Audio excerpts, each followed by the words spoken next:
Good afternoon, welcome to Rundlii Gaming. We're going to be playing another game. This one is called Aquire. It's actually a very old version of it though. Back in 1962. They have had updated versions of it, probably better components, more updated stuff on it. This is a much older version of it. It's actually a really good economic type game. Not quite probably for everybody, but it's pretty neat still. So what you have within the game itself are you're gonna have these tiles, you're gonna have your board, you have like Monopoly money sort of stuff, and then your different hotels here. Each player will start out with 6,000 money. There they recommend that each player gets 4 1,000s, 3 500s, and 5 100s. Normally you would start out with 3 players. I'm just showing you the basic mechanics how the game plays. So when some things come up later, I'll explain where it's going to be 3 players instead. There is a 2-player variant, but for the most part it should be 3 players or more. So how the game itself plays is first you determine first player. So each person would draw one of these tiles, and then whoever gets closer to, well, whoever has the lowest number would go first, and if there's a tie in the number, it'll be whoever has the lower letter. So in this case, it'll be 8 and 4. So the 4B will go first, this player on the side here. Now all these tiles are going to be face down, so you can't actually tell which tile is which. Now at the start of each round, you're going to first place a tile. So let's say with this player, they're going to drop 7A. Now this won't actually do anything, but once 2 of these blocks are next to each other, you'll actually get a hotel. And we'll kind of go over some of the details as far as what that entails. But that's the very first action that will happen, is back and forth as far as that goes. So this person is now going to try to determine what they want to do, which will be, they're going to drop a tile here at 6C. And then now they will draw one as well. Normally, you're going to lay a tile, and then you can buy up to 3 stocks of existing companies. Unfortunately, there are no existing companies right now, because no actual chains have begun. Let's see if they can start one. No, but they could set up for the future. So we're going to do 10E. And then they will go ahead and do that. This player now will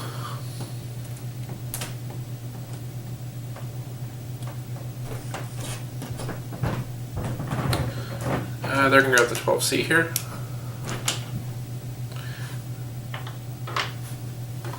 And now this person should be able to actually start a company, so we're going to do that. So 10F. Now with this, they are actually going to start a company because these 2 have become, are now next to each other. Whenever they become next to each other, you then will be able to start one of these companies. So you'll choose one of these markers here. Now the different markers are going to be on this card here as far as what they're worth to buy the stock or sell the stock later. Essentially what you're doing is you're going to build up really big chains and eventually sell those stock. And then, well, you can also like hold on to the stock or trade them in for the new company that takes it over. But there are a couple different, things like that as well. Now the person that actually started the company, so let's say it was the person on the right here, because they actually started it. First they're going to choose which company they want. Imperial and Continental are both the more expensive ones, so we'll grab these 2 here just to move them next to each other. So what they're going to do is go ahead and just start something a little bit more pricey. So what they're going to do is grab the Continental and just put it over top of one of those blocks there. Now they get a free stock for it. Now there are 25 stock within the pile here, so they're going to get one of these Continental for free. Now they can buy up to 3 stock. Now the cost for a stock with Continental at 2, because right now it's at 2 squares, is going to be $400 apiece. So they can buy up to 3, so they're going to pay $1,200 for 3.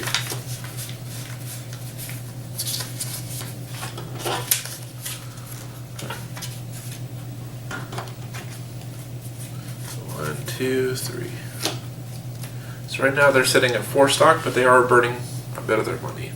This player here, they can expand one if they wanted to make it a larger company. But they don't want to make it larger yet because they want to buy into it first as well. So they're going to do 1G, and then they're going to also pay $1,200 to buy into the same one here. Because right now, because they don't have very many options as far as what they could buy into right now, it'll probably be more ideal to still buy into it while it's a little bit cheaper. So right now they also have 3. Now it goes back to this player. So they could expand, or they could actually start a new company altogether. So they're going to grab the 11C here. This will then trigger another company because now you have 2 that are next to each other. This time they're going to go for something cheaper, so we're going to go for either Tower or Luxor. So let's grab Luxor. So the red one here. They're going to get 1 free one for the Luxor. And then they're going to go ahead and buy 3 out of Luxor. Now for Luxor, having 2, they cost $200 apiece, so it's a little bit cheaper. So it'll cost $600 for the 3 of them. Because right now they're kind of diversifying a little bit.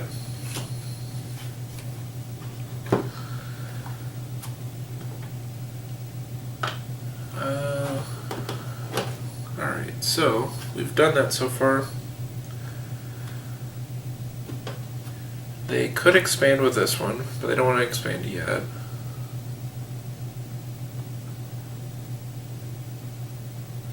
So they're going to do 8B here. Because what they do know is they could expand Continental when they want to. So for now they're going to continue buying until they're getting closer to running out of money. So, because what they're also trying to do is grab a larger shareholder, larger share of the stock there. So right now they're sitting at 6, and then this one's only at 4. So if they want to maintain their lead, they're going to keep buying into it, but right now it's getting a little more pricey as they go. And then it goes back to this player here.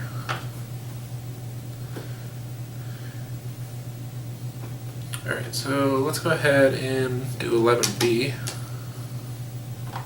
It's the one they just drew, so it expanded it further.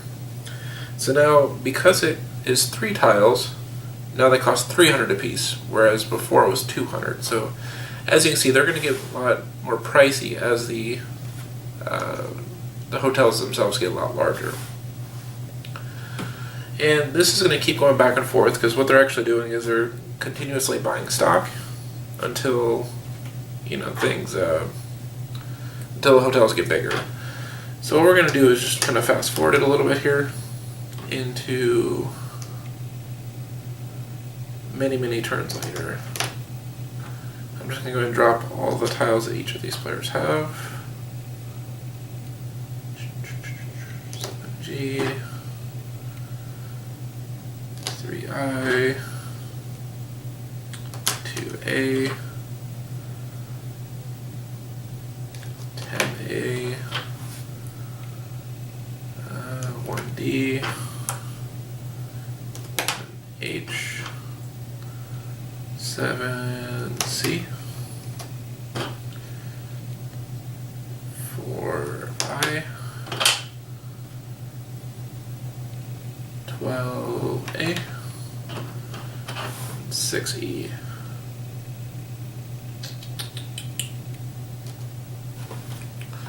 Alright, and we're going to throw out some companies here just to kind of figure out what we're going to do with those.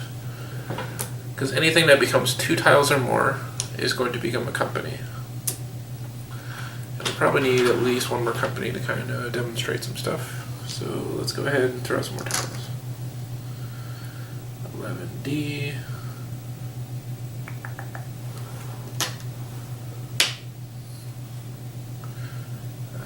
I6.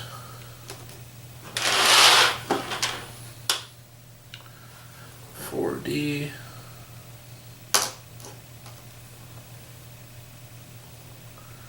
7E. 8E. We'll hold that one for now.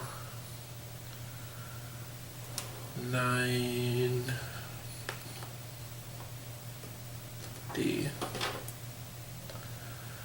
6G. There we go.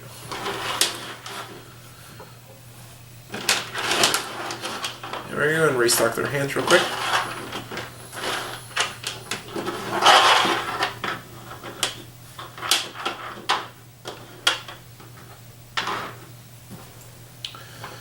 Alright, so we have a company here, this part of the same company here. We're going to put the last company there, because there's 2 tiles there.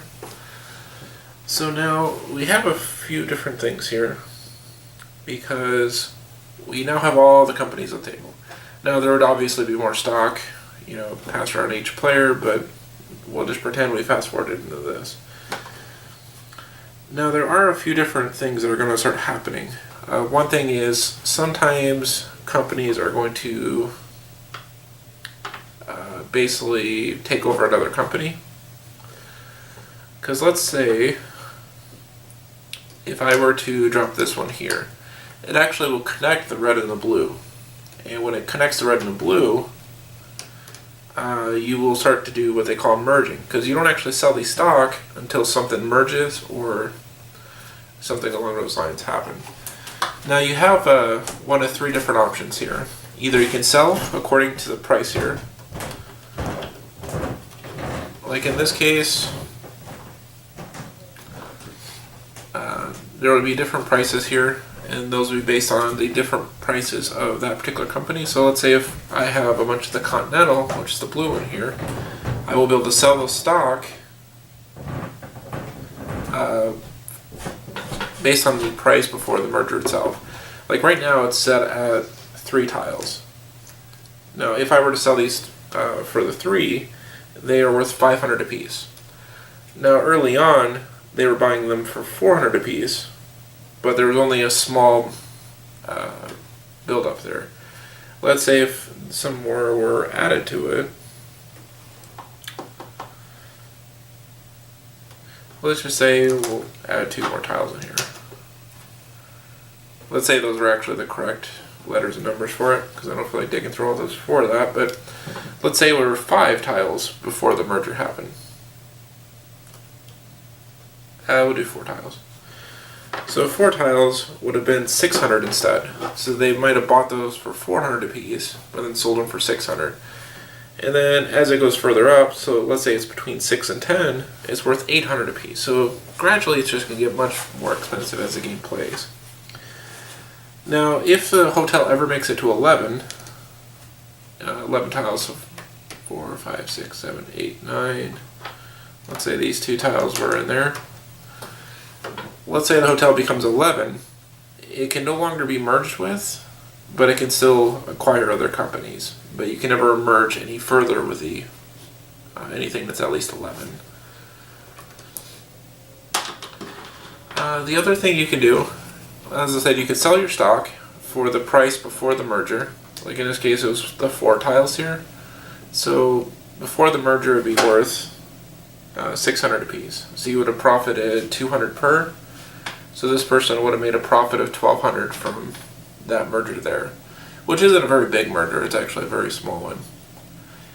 Or you could trade the stock. You could trade 2 for 1 with the new stock that you're going to have. So let's say if blue is about to get eaten up by red, I could also instead trade these stocks 2 for 1. For example, I could trade the 6 stock for 3 red ones. And to see if that'd be actually worthwhile, right now, this is 4 right now. So those were, as I said, 600 for the Continental at 4 tiles. But when the merger happens, they're going to become 9 tiles. 9 tiles with red is also worth 600. So in that particular scenario, probably not as beneficial. But let's say if red was going to get eaten up by blue, you could have traded in maybe 6 red for 3 blue. With the 9 tiles with blue is going to be worth 800 apiece. So you went from the 4 tile of red, which is worth 400 apiece, up to 800 apiece with the blue ones. So at best there you kind of broke even with it. But also if you trade for other stock, you may not get quite as much money either because you're not selling the stock either. Now there are a few more factors here. Oh yeah, there is one more option too. You can also hold. If you hold, then you're going to hold on to the stock that you currently have. I don't think that's usually recommended unless you plan to start a really big company later with that same stock. But for the most part, it doesn't seem like it would be a really beneficial thing to do, because you've already got a pretty big established chain with that type of stock. But, unless you plan to take like a 2 over here, let's say these 2 are next to each other and you want to merge it into this company later, you could just maintain the stock and then trade into a bigger company after. So there's different possibilities as far as what you can do with that. So as I said, that is how a merger works. So you can either sell it, you can trade it, or you can hold it. And 2 is to consider is your majority shareholder and then your minority shareholder. If you hold the majority of a particular stock, you're going to get an additional amount. So as I said, with this one it was 4 on Continental. At 4, the person that had the majority is also going to make 6,000. The minority will also be 3,000. So it's also good to be in there, to be a big shareholder in it, because you're also going to get another big bonus just for being a major shareholder on it. And that might be another way possibly to do the trade, because at that point you might get closer to becoming a big shareholder in the bigger company. But there's going to be different ways of playing, and I'm sure if you math hammer different stuff out, you're going to learn to maybe do different methods as far as playing it. But as I said, at the 4 for Continental, you're going to be sitting at an additional 6,000 on top of whatever you just hold. But you also have to have the majority of the Continental. So you need at least 13 if you want to have a clear-cut I have majority. Because there's only 25 stock per stack here. So now the reason why you generally have to play with at least 3 players, there is a 2-player variant, but it's not quite as good, is that you have to have a majority shareholder, a minority shareholder, and then the possibility of a third person that does not. With a 2-player variation, you actually consider the bank as one of those players. So let's say if this person had 6 stock, this person had 4 stock, and the bank here had 11 left, the bank is actually considered the majority shareholder, and then minority, and this one does not get any money at all. So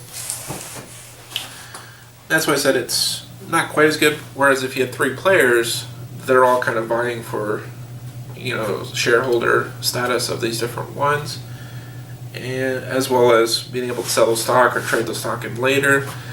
And over the game itself, all you're really trying to do is acquire effectively the most money. And as the hotels get bigger and you sell stock, buy new stock, as I said, you can buy 3 stock per round. If all 7 companies are out, another rule to mention as well, let's say Red became a company again. Because after the merger goes away, and people get rid of the stock or hold on to the stock, the market goes back on it.